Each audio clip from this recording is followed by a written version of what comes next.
Think like a mathematician. Most people think mathematicians spend their days crunching massive numbers or memorizing formulas that look like ancient hieroglyphics. But here's the secret. Math isn't about calculation.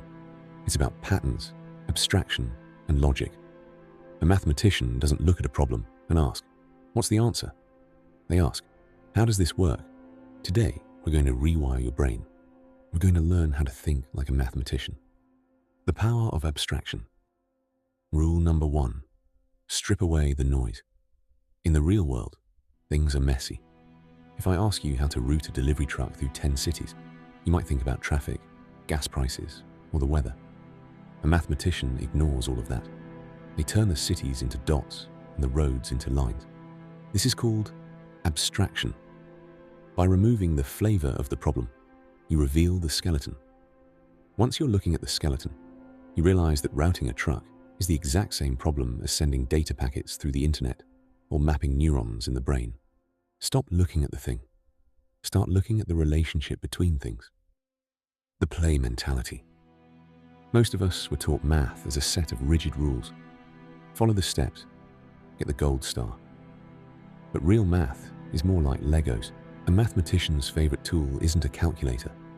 It's the phrase, "What if?" What if this number was negative?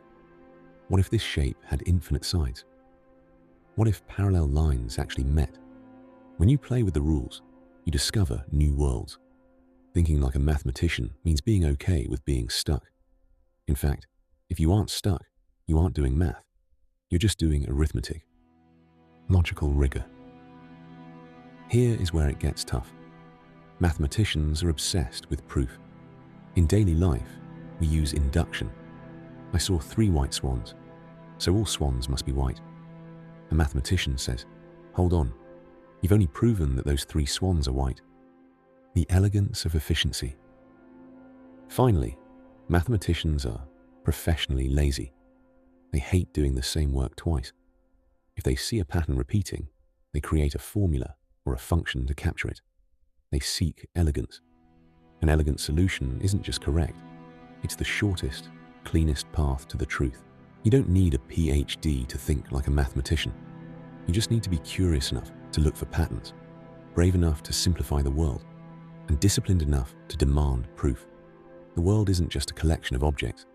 It's a giant, beautiful puzzle waiting for you to solve it. So, next time you face a problem, don't reach for your calculator. Reach for a blank piece of paper and start asking, "What if?"